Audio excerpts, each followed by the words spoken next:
২০২৫ সালের প্রথম প্রহরে পৃথিবী জুড়ে ফায়ারওয়ার্কসের ঝলকানিতে উদযাপন শুরু করেছে মানবকুল। তবে তারা কি জানে ১৫ মিনিটের এই আনন্দ তাদেরকে গুরুতর এক পরিবেশগত ঝুঁকির দিকে নিয়ে যাচ্ছে। বিশেষজ্ঞদের মতে ফায়ারওয়ার্কসের ধোঁয়া এবং তার সাথে মিশে থাকা বিষাক্ত রাসায়নিক পদার্থের সংস্পর্শে এলে মানব স্বাস্থ্য এবং জীববৈচিত্র্য মারাত্মক ক্ষতির মুখে পড়তে পারে।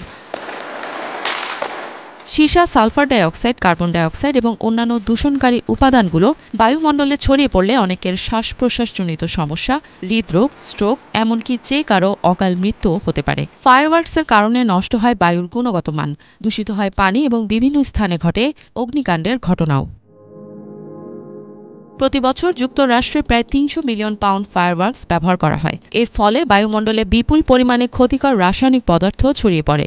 এসব রাসায়নিক পদার্থ বাতাসে মিশে যাওয়ার কারণে মানুষের শ্বাসকষ্ট সহ বিভিন্ন শারীরিক সমস্যা দেখা দেয়। এসবের কারণে এর বিরুদ্ধে সতর্কতা জারি করে নিউ ইয়র্ক সিটি এবং সান ফ্রান্সিসকো বে এরিয়া।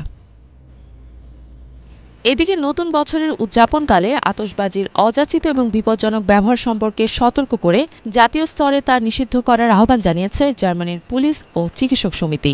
জার্মানির জিডিপি পুলিশ ইউনিয়ন এবং জার্মান মেডিকেল অ্যাসোসিয়েশন মঙ্গলবার এই আহ্বান জানালেও খুব একটা গুরুত্ব দেয়নি লোকজন। ফলস্বরূপ বিভিন্ন স্থান থেকে বিপজ্জনক ঘটনা ঘটার খবর আসতে থাকে। বিগত কয়েক বছরে জার্মানিতে নিউ ইয়ারের উদযাপন ঘিরে সহিংসতা এবং আক্রমণের ঘটনা বেড়ে যায়। ফলে সারা দেশে হাজার হাজার পুলিশ ও মেডিকেল স্টাফ মোতায়েন করা জরুরি হয়ে পড়ে। জিডিপি প্রেসিডেন্ট জোহান কোপেলকে বলেন, তারা ফায়ারওয়ার্কস নিষিদ্ধ করতে চান।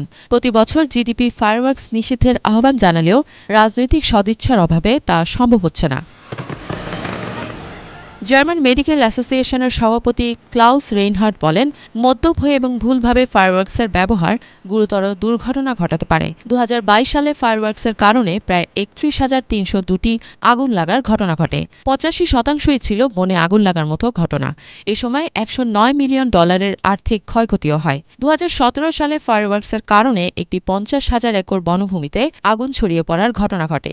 এই আগুন প্রায় ৩ মাস জ্বলেছিল। বন্যপ্রাণীদের জন্য আতশবাজি এক মারাত্মক আতঙ্কের নাম। এর বিকট শব্দ অতিরিক্ত আলোর ঝলকানিতে প্রাণীরা দিক বেদিক হয়ে ছোটাছুটি করে। তীব্র শব্দে অনেক পাখি ভীত সন্ত্রস্ত হয়ে উড়াল দেয় এবং রাস্তায় চলে আসে, পরবর্তীতে যা দুর্ঘটনার কারণ হয়। এক গবেষণায় দেখা গেছে ফায়ারওয়ার্কসের কারণে অনেক প্রাণী তাদের প্রজনন ক্ষমতা হারায়। অনেক প্রাণী নিজেদের বাসস্থান ত্যাগ করতে বাধ্য হয়। স্থানচ্যুতির কারণে খাদ্য সংগ্রহে অসুবিধায়ও পড়ে বন্যপ্রাণীরা। পরিবেশ এবং মানুষের স্বাস্থ্যের প্রতি দায়িত্বশীলতা তুলে ধরে বিশ্বের কিছু কিছু শহর যেমন Salt Lake City, Utah, Napa, California এবং ন্যাশভিল, টেনেসি ফায়ারওয়ার্কসের পরিবর্তে চালু করেছে ড্রোন শো। বিশেষ করে ক্যালিফোর্নিয়ার টাহো সিটি ২০২২ সালে প্রথমবারের মতো ফায়ারওয়ার্কস ছেড়ে ড্রোন শো শুরু করে। এদিকে এই ধরনের উৎসবের বিপরীতে অনেকে পরিবেশ বান্ধব বিকল্প খোঁজার আহ্বান জানিয়েছেন। ইফা জাহান, বাংলা ভিশন।